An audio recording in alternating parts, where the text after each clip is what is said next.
Bienvenidos a Mejores Personas, Mejor Planeta. Soy la doctora Sara Mesa.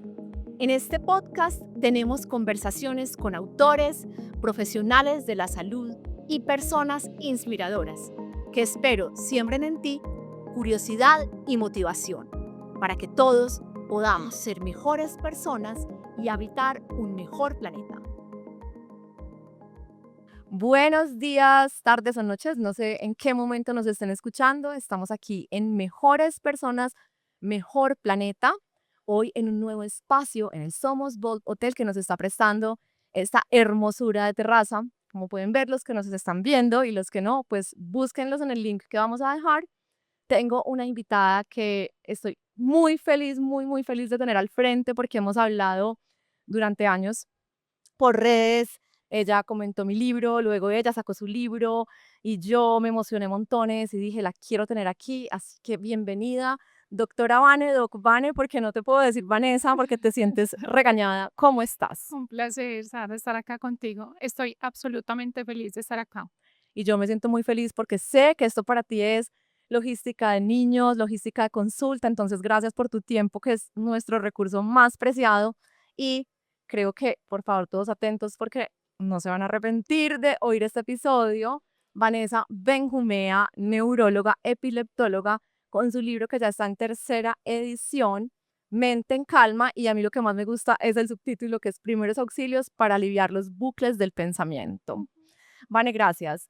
Hoy tenemos mucho tema. Sí, Creo que las dos somos unas, la mía un poco más acelerada cuando hablo, pero creo que tu mente igualmente llena de pensamientos, pero muy bien enfocados, buscando dar herramientas a las personas. ujú, Un tema que nos interesa demasiado a las dos, que es el pensamiento rumiante, ujú, es cómo de verdad ayudar para que las personas vivan mejor. ujú.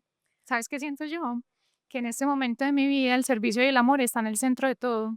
Yo no sé, Sara, si a ti te pasó, pero creo que nos enfocaron en medicina de una manera de ayuda, sí. Yo soy de la Universidad de Antioquia en el pregrado, eh, pero pues siento que cada vez podemos aportar más y hacerlo diferente. Y desde el nacimiento de mis hijos, yo lo hago desde una visión más cercana, más humana y probablemente más integral, ¿cierto? No proceso de enfermedad y le encuentro una ayuda o cura, que creo que pues esa palabra es un poco pesada, y ahora lo que veo es, listo, esto no es solo una enfermedad, es una persona que tiene un montón de cosas alrededor, incluyendo esta condición en particular, y que le puedo ayudar no solamente a través de los medicamentos, sino incontables medidas no farmacológicas y un acercamiento como bien chévere, como de abrazo, de acá estoy para usted. No soy una profesional, esto no es una barrera, estos títulos profesionales no nos pueden alejar, sino acercar. Me encanta eso, Vane, y yo creo que todos los médicos que se sienten acá en este espacio tienen que cumplir eso. O sea, ya la medicina de uno más uno, dos, tengo 20 minutos y chao, Ujú, no resuena conmigo ujú, porque somos una persona, o sea, no somos un diagnóstico y no somos un número en la agenda. Y entonces, gracias por eso. ujú. Vane, has hecho un recorrido impresionante en estos últimos años de vida. Quiero que nos cuentes por qué de todos tus temas escogiste esto. O sea, por Ujú, qué siendo epileptóloga y en tanta exposición que tiene un neurólogo, además ahorita nos explicas qué hace un neurólogo porque es ujú, de todo, ujú. ¿por qué decidiste esto? Imagínate que yo en consulta veo, digamos, mente y cerebro, ¿cierto? Ujú, Y si tú me dices, Vane, en mente, ¿qué es lo que más ves? Te voy a hablar de tres tópicos. Rumiación del pensamiento, que es el sobrepensar, que ahorita vamos a entender sí. cuál es la diferencia entre un pensamiento normal y sobrepensar. Dos, procrastinación. Ujú. Y tres, catastrofización del pensamiento. Y dije, bueno, esto es lo que más veo. Empecé a investigar y me di cuenta que el 80% de la población, es decir, 8 de cada 10, hemos experimentado rumiación de pensamiento a lo largo de la vida. Yo dije, por ese lado es. Probablemente sea por el mayor impacto, ¿cierto?, de personas impactadas a través de las letras que tanto amo. Sara, ve, yo siento que si Dios me ha dado un don en la vida, ha sido la palabra. Y si yo con la palabra puedo cambiar o impactar la vida de una persona o de muchas, pues maravilloso. Así que por eso es que me dedico a hablar en redes sociales y a escribir mis letras. Gracias, Vane, por escribir lo que escribes y por comunicarnos y enseñarnos lo que haces. Cuéntanos eso, ¿qué es la rumiación del Ok, pensamiento? imagínate que todos pensamos un montón al día. Yo creo que tú mucho más, 60.000 promedio, 60.000 pensamientos al día, algunos más, otros menos, y de esos pensamientos, el 80% tienen un tinte negativo. Muchos de nuestros pensamientos pues nos ayudan a encontrar soluciones porque nuestro cerebro es un órgano solucionador de problemas por naturaleza. El problema es que, claro, yo me puedo quedar pensando y nunca llegar a la solución o a la acción y Ujú. por ende no se baja el eco de mi mente. He ahí la definición de rumiación. Incontables pensamientos que no conducen a una salida, solución o acción y por ende se queda el bucle ahí haciéndome fuerza, haciéndome presión y claramente con eso todo lo que ocurre fatiga mental, trastornos del ánimo, toda esa activación del eje de estrés que tanto conocemos y que vamos a hablar más adelante. Perfecto. Pues me interesan mucho también los otros dos principales problemas o no sé cómo los llamamos, síntomas o comportamientos de Síntomas. tus pacientes, Ujú. como antes de profundizar en la rumiación del pensamiento. Supongo que seguirán más escritos de estos, pero explícanos también porque hay personas que dicen, bueno, yo no tengo tanto, soy el 20%, soy Ujú, dos de esas otras 10, ujú, pero hablemos un poquitico de procrastinación ujú. Y y de catastrofización, sí, palabra muy larga. ¿Sabes qué quiero decir? De estas tres condiciones, mira que muchas veces no son pacientes las personas que lo experimentan, es decir, personas con alguna enfermedad. Yo puedo tener estas tres condiciones sin tener una enfermedad mental subyacente. Ujú. Es decir, eso nos aplica a todos. A todo el planeta. Exacto. La procrastinación es yo tengo que hacer algo, pero decido postergarlo. Y acá hay algo que les quiero enseñar y es que la procrastinación no siempre es por la misma raíz. A veces pensamos que procrastinamos por pereza y la respuesta es no. Yo puedo procrastinar porque tengo un problema del ánimo. Yo puedo procrastinar porque tengo un problema de sueño. Puedo procrastinar porque tengo un déficit de atención. Puedo procrastinar porque tengo perfeccionismo y si no lo entrego en 10 sobre 10 no lo voy a entregar. Mira Ujú. este montón de raíces para que entendamos. Acá, procrastinación no es igual a la misma causa siempre y tengo que identificar de manera activa mi raíz para saber cómo tratar. Lo mismo pasa con la rumiación. No todos tenemos rumiación del pensamiento por lo mismo y ahorita lo vamos a hablar. Y finalmente la catastrofización, que es esa capacidad maravillosa de nuestro cerebro y en particular la amígdala cerebral acá detrás de la sien que se encarga de prender incendios donde no los hay. Yo me imagino el peor escenario posible siempre, sabiendo que normalmente hay incontables escenarios factibles y eso es porque hay algo que se llama el sesgo de negatividad en el Ujú. cerebro. Y en ese sesgo de negatividad nuestra mirada se redirige siempre hacia lo negativo y eso nos pasa, Sarita, eso, o sea, todo, ¿cierto? Te voy a poner un ejemplo clave. Si a ti te llaman del colegio de los niños, no dice, no me van a felicitar, pues algo pasó, ¿cierto? De entrada las alarmas se nos prenden y eso pasa en la catastrofización, donde yo no soy capaz de imaginarme escenarios neutros o positivos, sino que de entrada mi cerebro redirige la mirada hacia lo peor.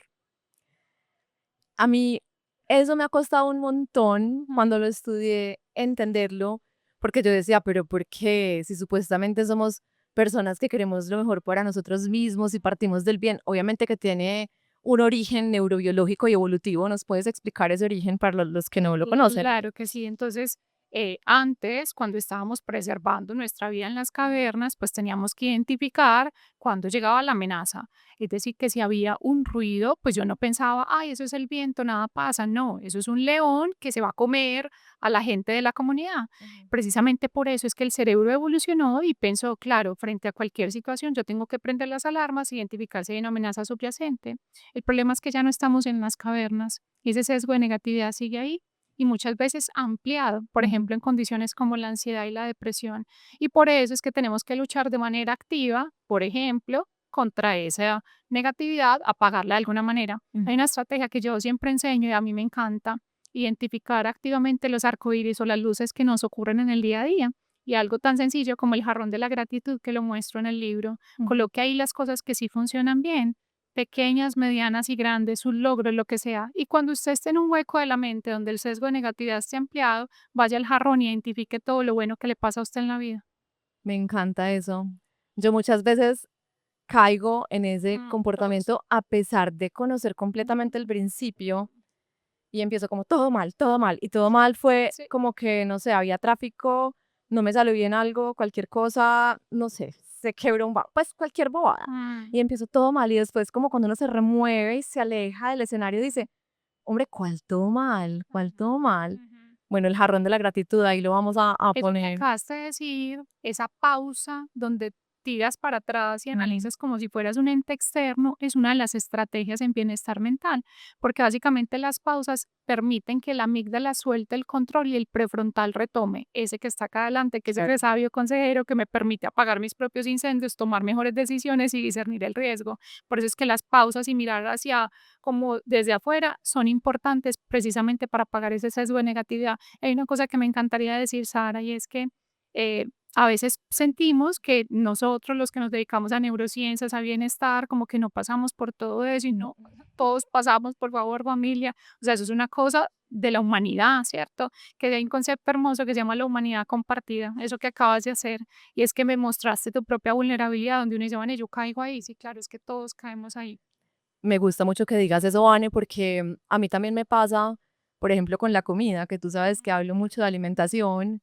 Hace poquito estaba con un grupo de amigos y como que llegué, me tomé una copa de vino, había natilla, buñuelos, y yo me comí mi natilla, mi buñuelo, y me mira uno y me dice, usted hablando en redes de la alimentación y con una copa de vino en la mano y un buñuelo en la otra mano, y yo, pues claro, querido, pues claro, siquiera me viste así, y me encanta que sea comida, sea ejercicio, sea calma. Alguna vez también pude que me vean histérica en un semáforo, es decir, o sea, nosotros no porque uno conoce algo y lo ha estudiado y es plenamente consciente, significa que va a ser El zen. intocable y De me encanta. acuerdo, tenemos quizás Sí, más estrategias para responder frente a la adversidad, pero eso no significa que no transitemos el caos todos los días de la vida. Y por favor, mírenme así, literalmente me la paso corriendo, simplemente que llevo a mi mente a la calma incontables veces a lo largo del día. exacto, eso que acabas de decir, estrategias. Y este libro está lleno de estrategias, son Decenas de estrategias. estrategias para estar mejor. Me fascina. Bueno, entonces ya que hablamos de catastroficación, procrastinación, que es otro tema que quizás tenemos un espacio en otro momento, porque también, de hecho, hay un TED Talk súper chévere hablando de esto y muchas personas no son conscientes de cuánto pesa. Bueno, me voy a volver un poquito. Hay una estrategia que no sé si tú la compartes y es cómo suelto eso que estoy postergando. O sea, si tienes un paciente acá que te dice, este es mi problema, yo ya te escuché, Vane, ya te leí y yo sé, yo soy una persona que todo lo que debo hacer lo dejo para después. Cuéntanos cuál es como la herramienta número uno. Sí, hay muchas herramientas, pero hay algo que les quiero enseñar y es que al cerebro le gusta trabajar por bloques pequeños, ¿no? Hablé de bloques y hablé de pequeños. Por eso es que estrategias como Pomodoro, por ejemplo, Ujú. que es listo, tengo una tarea y voy a empezar de a poco y por bloques que le sirvan funcionalmente a mi cerebro. Entonces voy a trabajar en esto que tanto he postergado a primera hora en la mañana cuando estoy más descansado, quizás acompañado de una taza de café que me quite la adenosina que me está generando la somnolencia 20 minutos, descanso 5, 20 minutos, descanso 5 y al tercer bloque, por ejemplo, hago un descanso más prolongado. Sara, mira esa combinación que hicimos de donde la mente está más despierta por bloques que tanto le sirve al cerebro, porque el cerebro no sirve para estar 6 horas seguidas trabajando en un tópico en particular y menos si lo estoy procrastinando porque puede que no me guste ni siquiera y acompañado del cafecito creo que puede hacer la diferencia. Bueno, maravilloso. Resumo para las personas que nos están escuchando. La técnica Pomodoro es una técnica para fraccionar el tiempo, es decir, estar concentrados en un espacio de tiempo que ha sido descrito como hay veces 20 minutos, media hora, incluso algunos relatan hasta 55 minutos por un espacio de tiempo de hacer otra cosa, o sea, de pausa. Y Vane añade el cafecito, que es un excelente fármaco cerebral y que nos ayuda a estar más enfocados. ¿Es Ajá. correcto? Y otra Claramente. cosa que dijiste importante también es priorizar lo más difícil y lo más maluco. Salimos de eso de primero. Comerse el sapo de primero, es como lo describen en la literatura, ¿sí? Y hay Perfecto. algo que mencioné y es que a primera hora en la mañana, pero ojo, hay algo que se llaman los cronotipos. Cronotipo alondra, los que somos más activos en la mañana, cronotipo intermedio, digamos como en la mitad, y cronotipo búho. Priorizar el cronotipo también es importante si quieres sacar adelante algo que estás procrastinando. Es decir, si tú no eres bueno para trabajar en la mañana, ya hay incontables estudios que dicen que no hay que por qué forzar el cerebro en ese momento, pues porque de hecho lo que estamos haciendo es un detrimento de la salud mental de esas personas y Ujú. más bien trabajas en la noche en ese tópico en particular con el pomodoro. A mí se me apaga el cerebro a las 4 de la tarde. No hay poder humano de que yo haga nada Sí, productivo, ni creativo, ni nada. Solo cosas ejecutivas que no requieren de. como en automático. Sí, o sea, por ejemplo, no sé, cuadrar algo en redes o corregir algo, pero no algo que requiera que yo cree, porque no soy capaz. Entonces, gracias por esa aclaración. Ujú. Así que pueden ser alondras, búhos o los que están en la mitad del camino. Bueno, ahora sí, dejando esas dos ramitas, vamos a centrarnos en rumiación del pensamiento, Ujú. que ya nos explicaste que es un bucle, es un bucle. ¿Esto por qué es tan desgastante? ¿Qué Mm. pasa en nuestro cerebro que se siente tan horrible y llega a otras condiciones que ya nos explicarás? Ujú. Resulta que la rumiación básicamente se considera como una amenaza, Ok. porque el cerebro intenta sacar una idea de la cabeza y no logra hacerlo. Y terminas prendiendo eso que se llama el eje de estrés en el cerebro, hipotálamo, hipófisis adrenal, pero de manera persistente. Ujú. Familia, todos liberamos cortisol todo el tiempo, por ejemplo, a primera hora en la mañana. El problema radica en una liberación persistente de ese cortisol, ¿cierto? Donde no hay una regulación adecuada, sino que ese cortisol sigue ahí, sigue ahí.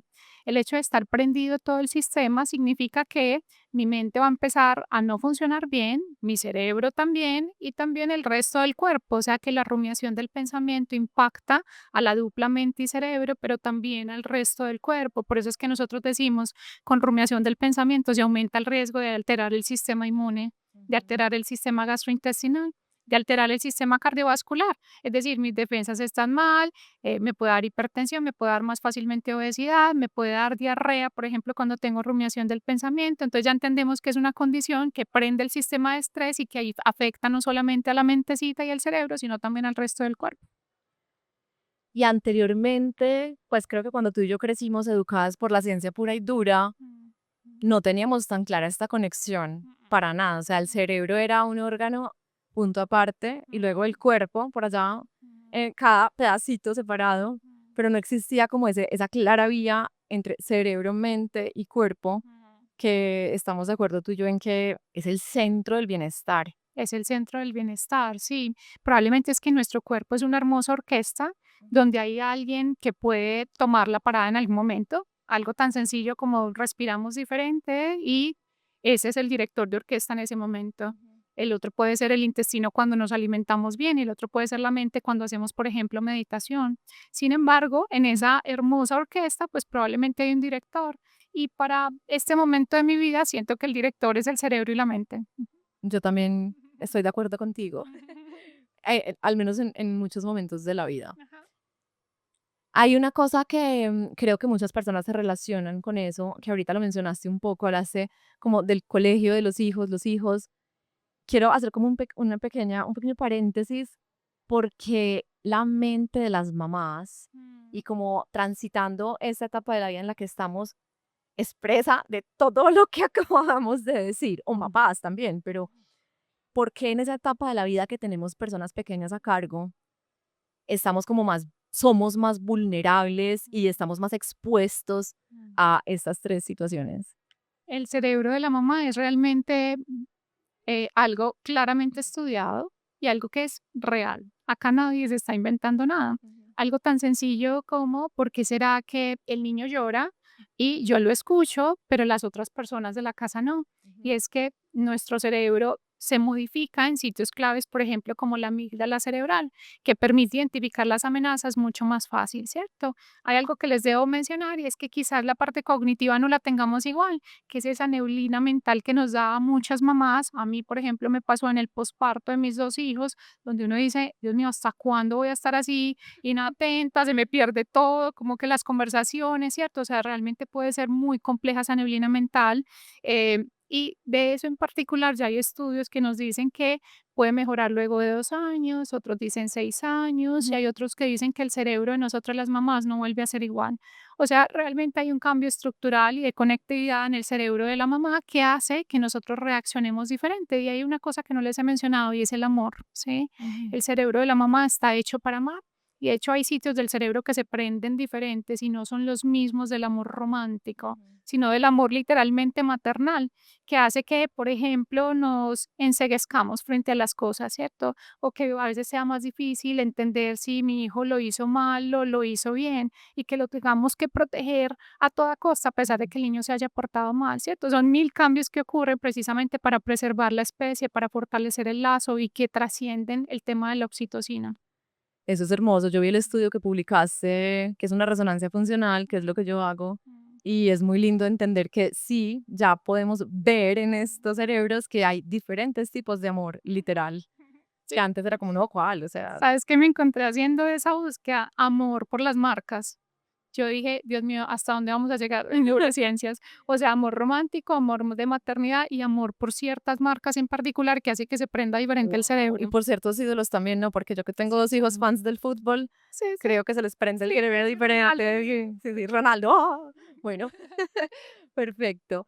Bueno, entonces digamos que partimos en mente calma de qué herramientas, y yo quiero que este podcast siempre llegue a la herramienta. Tenemos como un espacio introductorio de que la gente entienda de qué estamos hablando, el contexto, la ciencia, pero ahora me gustaría que pasáramos a un espacio de herramientas y después hablamos del tema que dijimos muy interesante para que se queden hasta el final. ¿Qué herramientas realmente sirven? Porque tú acabas de escribir una obra maestra llena de herramientas y muchas personas, estoy segura que dicen: "No, es que yo soy así". Es decir, o sea, en mi casa toda la vida han sido mal genio, yo siempre he sido acelerado, yo nunca duermo y ya, pues, ¿ya qué? Ya no voy a dormir. Entonces, Entonces, lo cuéntame. primero es que agradezco mucho tus palabras de obra maestra, qué hermosura. Gracias por tanto amor. Lo segundo es que el libro se basa en el poder del mindfulness, de la compasión y de los órganos de los sentidos para poder anclar la mente nuevamente al presente. Una de las cosas que pasa en la rumiación del pensamiento y que probablemente tú has visto en todos esos estudios que lees y que revisas es la teoría de las tres grandes redes cerebrales: red neuronal por defecto, la red de saliencia y la red ejecutiva central. No se me confundan con esas palabras tan extrañas, simplemente es un ejemplo práctico. Cuando estamos acá pendiente la una a la otra de lo que estamos diciendo, listo, tiene que estar la red fronto parietal ahí dispuesta para prestar atención, para poder hacer switch a la nebulosa si me voy en este momento en la conversación o cuando estamos manejando y uno dice, Dios mío, ¿cómo llegué hasta acá? Esa es la red neuronal por defecto que nos hace ensoñar. Resulta que cuando tenemos rumiación, ansiedad, depresión, en fin, esa red se conecta de una manera diferente y por eso es que para nosotros es tan fácil ir hacia el futuro o al pasado y no quedarnos en el presente. Mira que la rumiación tiene mucho que ver, por ejemplo, con el pasado, con cargas del pasado, con culpas, con cosas que no salieron como yo esperaba o que no hice de cierta manera. Y la catastrofización muy hacia el futuro. Nada ha pasado, pero yo ya estoy pensando lo peor. Entonces, la idea es traer a la mente a través de estas estrategias al presente y modular esas hermosas grandes redes neuronales, no solamente el prefrontal y la amígdala. Ahora, si tú me preguntas, Vani, ¿cuáles son tus estrategias favoritas? Voy a empezar por una que siento yo que la hemos hablado tanto en las redes, que de pronto puede estar un poco desgastada, pero que creo que es la que ha cambiado mi vida, que es la meditación, ¿sí? En la meditación hay cosas que les puedo decir y es que cuando uno tiene rumiación del pensamiento es tanto el ruido interno que resulta difícil hacer meditación. Entonces, ¿cómo hacerlo? Podemos hacer una forma de mindfulness activo, no necesariamente meditación en silencio, sino, por ejemplo, salir a caminar y sentir mis pasos, el zapato, me está doliendo acá, estoy sudando, mira, ya empecé a palpitar. El hecho de traer a la mente hacia lo que estoy sintiendo hace los mismos cambios como si estuvieran meditando en silencio. Lo otro, las meditaciones guiadas y por supuesto la meditación con sonidos binaurales que siempre me interesa enseñarla. Los sonidos binaurales vienen mostrando cosas maravillosas, disminuir los síntomas de ansiedad, calmar la mente, aumentar la efectividad del sueño y aumentar la concentración. ¿Te acuerdas lo que hablábamos ahorita del bloque Pomodoro cuando estoy procrastinando? Pues bueno, una de las cosas que pueden agregar es colocarse sonidos binaurales cuando estén haciendo ese bloque de 20 minutos, por ejemplo. Estoy segura que muchas personas no lo conocen, explícanos esto, y además que tiene que ser con audífonos. Exacto, entonces la idea es colocarse un audífono y el otro y la explicación es que manda una frecuencia de sonido por uno y otra frecuencia de sonido por otro y el cerebro unifica el tono y cambia las ondas cerebrales, ¿sí? Entonces, porfa, acompañen sus meditaciones o, por ejemplo, sus momentos donde necesiten máxima concentración o antes de acostarse, en vez de ver noticias, pueden colocarse esos sonidos binaurales. Entonces, en la meditación uno dice, pero ¿cuántos minutos al día? O sea, ¿qué hago? Y ya hay Sí. estudios alrededor de ese tema. Entonces, por favor, no piensen que uno tiene que meditar una hora diaria. Yo sé que en ciertos entrenamientos nos dicen eso, una hora al despertar, una hora al acostarnos, pero bueno, la vida se trata de estar en constante movimiento y muchas veces no tenemos ese tiempo.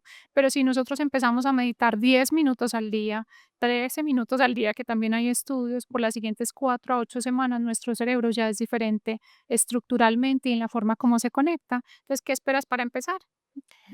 Yo, pues todo esto me encanta y quisiera que les dejemos un link para alguna playlist que supongo que conoces de ondas binaurales, porque no es fácil encontrar No. alguna, entonces les vamos Ujú. a dejar. Y también yo sé, porque me lo han dicho cada que yo digo la palabra meditación, si hay muchas personas me dicen, no, no, hombre, meditar, o sea, yo no soy capaz de meditar. Em, Cuéntanos qué significa meditar, porque Sí, desde la sí. neurociencia, ya todo el mundo sabe que se sienta, o se para, o se acuesta o camina, pero ¿por qué nuestro cerebro, Ujú. nos vamos un pasito más profundo, o sea, por qué a nuestro cerebro esto le hace tanto bien? ¿Qué significa para nuestro cerebro pasar esos 13 minutos en atención plena o en intentar estar en atención plena? Me encanta. Entonces, imagínate que la meditación, el sueño, es decir, el estado onírico y, voy a decir algo, una cosa, una pausa, ¿puedo hablar de medicina psicodélica o Sí, eso? claro. Okey, No, aquí perdón. todo se permite. Yo okey, ¿yo para dónde me voy a ir? Total. Entonces, imagínate que cuando estamos bajo meditación, bajo el sueño, que es el estado onírico, bajo medicina psicodélica, estamos en estados diferentes de la mente que conocemos entonces como estados expandidos de conciencia o supraconsciencia, que lo estábamos hablando tú y yo antes de empezar este Ese es podcast. nuestro postre del final. Ese es O el sea, ese es postre. el postre del final. Tal cual. Entonces, resulta que en esos estados nuestro cerebro claramente está en una fase diferente. Cuando decidimos meditar y lo hacemos de manera consistente, que de hecho el cerebro aprende a través de muchas cosas y en particular de la repetición, porque la forma de crear neuroplasticidad, nuevas conexiones, nuevas neuronas, pues lo que estoy haciendo es fortaleciendo el prefrontal, familia. Y ya sabemos que ese es el sabio consejero que nos permite apagar esta amígdala. O sea que la meditación también regula el incendio de la amígdala. Y una de las cosas que hace es cambiar esas redes neuronales que les había mencionado.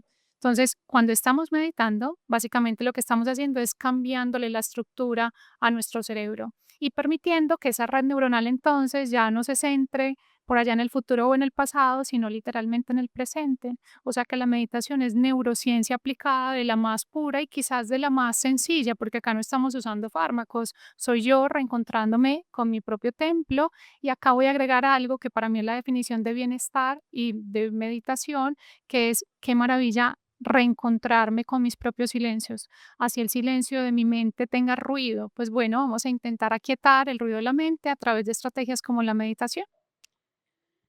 Así es, no hay nada más ruidoso que el silencio.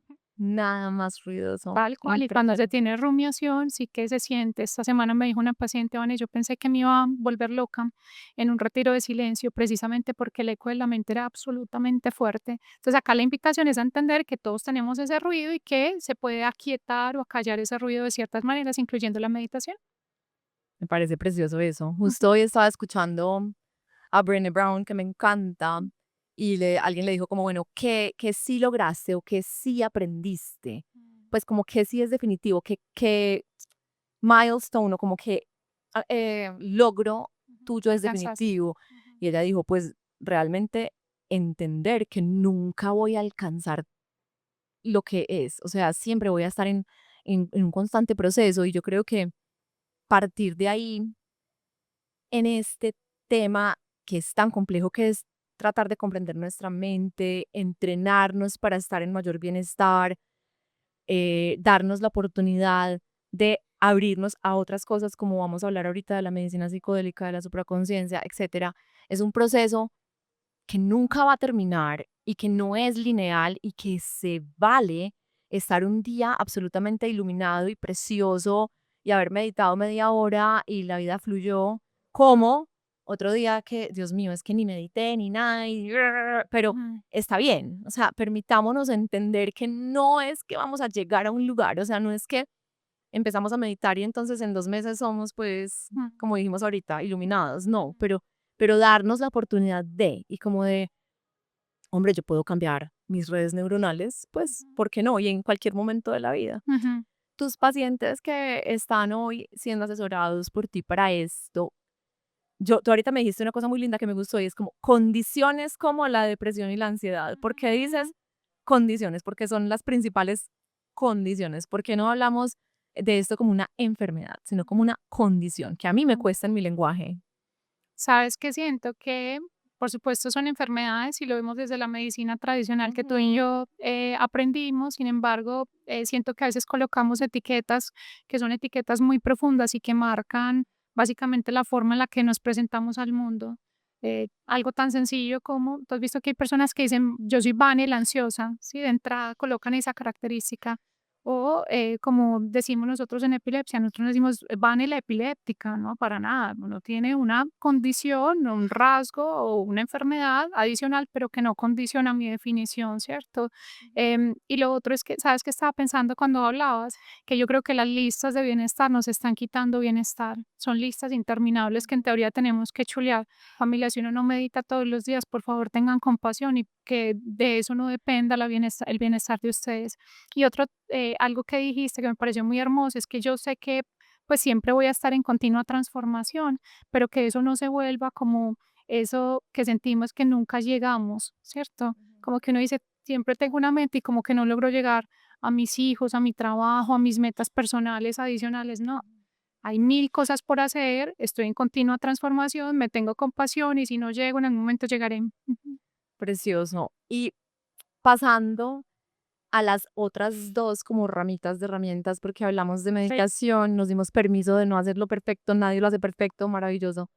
Tenemos como otras dos grandes ramas. Podemos hablar un poquito de medicina psicodélica, que me Sí, parece claro. muy interesante, y dejamos nuestro postre para el final. Ok, entonces resulta que la medicina psicodélica es un campo para nada emergente en Ujú, neurociencia, simplemente que estuvo callado un tiempo y que ahora está acá para mostrarnos a través de estudios con diferentes sustancias naturales y sintéticas a cambiar nuestro cerebro, ¿cierto? Es una forma de neurohacking, viene con estudios, por ejemplo, en ansiedad, en depresión, en trastorno obsesivo compulsivo, en adicciones, ¿cierto? Precisamente para modificar no solamente la serotonina, que siento yo que es una visión reduccionista alrededor de, por ejemplo, la medicina psicodélica, sino literalmente cambiar las redes neuronales, tal cual como actúan psicofármacos, por ejemplo, sertralina, escitalopram, lo que sea, los psicodélicos cambian ujú. no solamente la serotonina, sino, por ejemplo, esa hermosa red neuronal por defecto. Entonces me permite, por ejemplo, bajar ese bucle de pensamiento, alejarme del futuro o del pasado y poderme centrar en el presente de la medicina psicodélica, la última palabra nuestra escrita, en neurociencias faltan muchos estudios alrededor, no es para todas las personas, esto no es un juego, se le tiene respeto, que yo siempre hablo de eso, entonces por favor, acá no se trata del consumo recreativo de medicina psicodélica, sino el consumo terapéutico guiado por psicología o por un terapeuta experto en medicina psicodélica.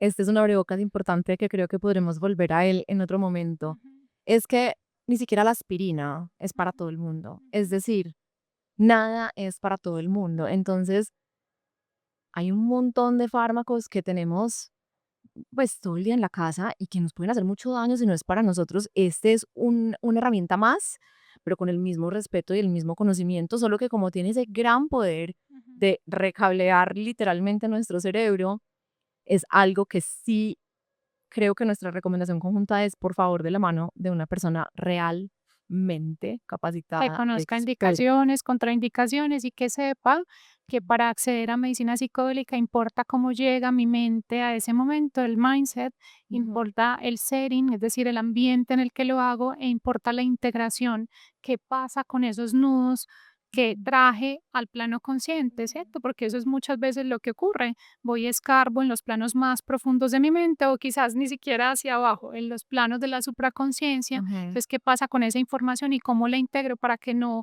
empeore luego de medicina psicodélica, sino por el contrario, mejore? Bueno, perfecto, eso ahí los dejamos muy Ujú. antojados de saber más y de Ese es aprender un súper más. tema. Ujú, Así es un súper tema. ujú, Vane, llegamos al postre. ujú, Hablemos de la supraconciencia. ujú.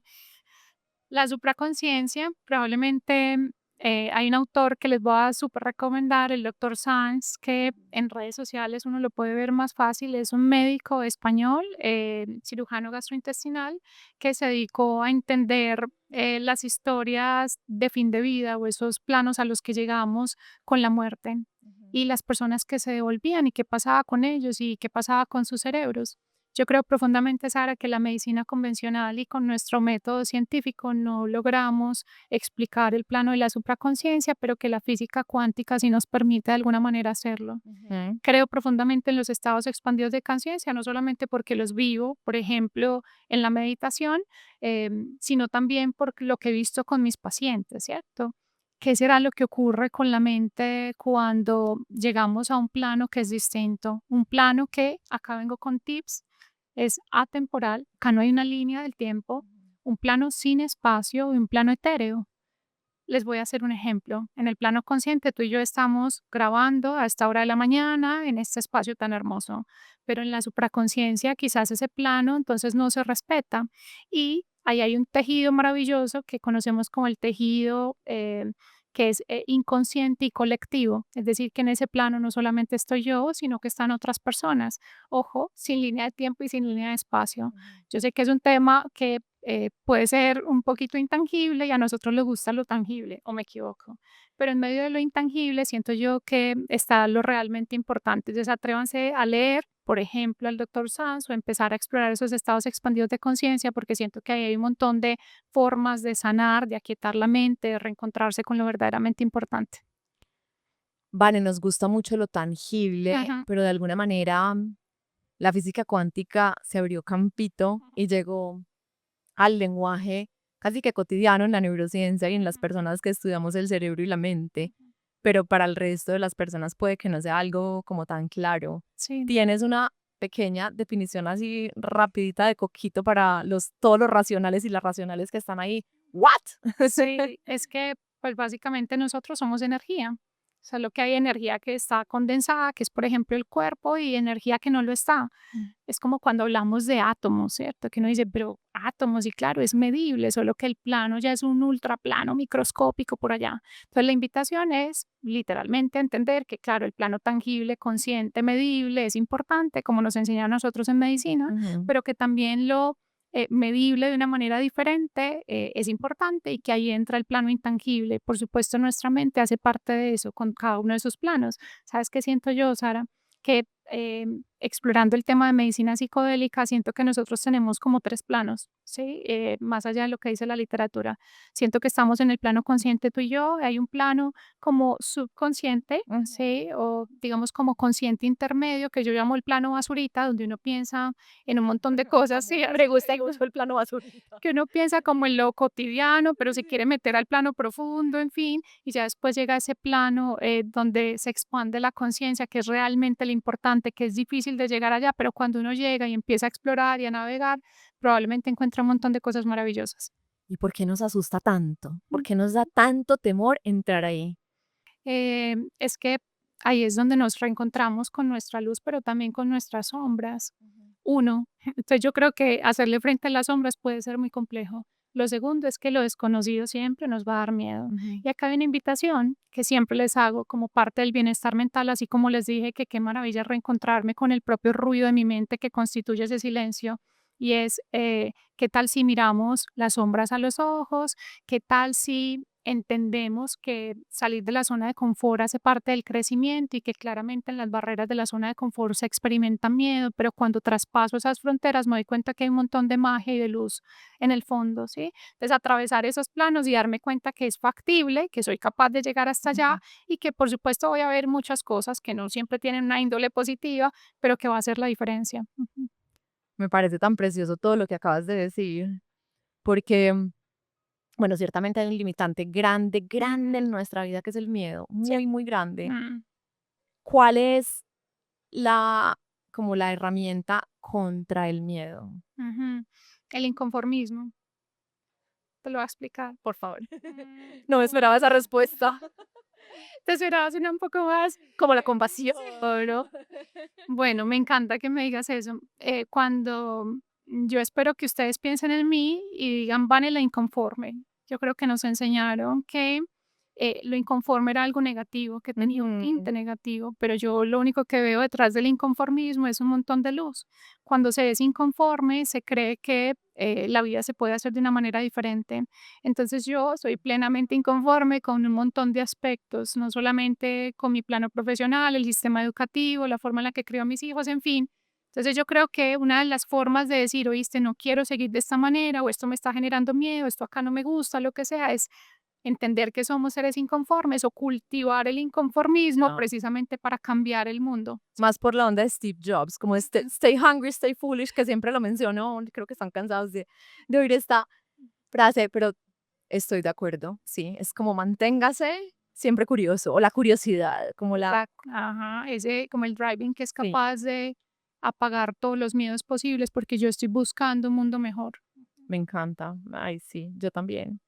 Yo creo que si todos hace poquito también escuché alguna entrevista en al Dalai Lama, creo que fue, no me acuerdo, alguien, algún poderoso pensador, y dijo, si todos los seres humanos meditaran, no habría violencia en el mundo, porque todo el mundo estaría conectado con su supraconciencia. Exacto. Y ahí ya entendemos que estamos hablando entonces de un plano donde la humanidad está compartida y donde tenemos ese tejido inconsciente que estamos sosteniendo a través de, por ejemplo, la meditación. Acá no se trata de crear como una forma zen colectiva de la humanidad, pero sí entender que si todos hiciéramos esta cantidad de ejercicios que les planteo, por ejemplo, en el libro, esta humanidad sería un poquito más fácil de transitar. No, perfecto, o sea, maravilloso todo lo que nos has contado. Yo estoy profundamente agradecida con tu presencia acá, lo que nos has enseñado. Creo que vamos a tener muchas más conversaciones. Sospecho que esto se repetirá pronto. Vane, gracias. Antes de que nos despidamos, te quiero hacer una pregunta que le hago a todos y es, ya respondimos mucho de esto, pero ¿qué más podemos hacer para ser mejores personas y habitar un mejor planeta? ¿Sabes qué le digo yo a mis hijos? Que a mí no me interesan los títulos, que me interesa que sean buenas personas. Y ser buenas personas es literalmente tener ese cerebro inconforme que es capaz de cambiar la humanidad y no pasar nunca por encima del otro, ¿sí? Hay algo con lo que quiero cerrar y es ese sesgo de comparación que tanto nos mata, Sara. Nosotros básicamente medimos nuestro éxito personal con base en varas ajenas. Por favor, redefina su éxito personal y no mire hacia los lados y créame que su mente va a estar mucho mejor y va a ser mejor persona. Hay para todos. Hay para todos. Vane, gracias, gracias. Cuéntanos dónde te pueden encontrar. Claro, entonces es tan sencillo como colocar en Google Doc Bunny, ahí van a ver Instagram, TikTok, YouTube para formato largo y por supuesto mi libro Mente Calma de Penguin Random House está disponible en Colombia, Panamá, Ecuador, España y ahora Estados Unidos a través de las diferentes librerías en formato audiolibro narrado por mí y como ebook también. Bueno, pues a todos los invito a que lean a Doc Vane y la sigan y gracias por escucharnos. Chao, Gracias. chao. Chao.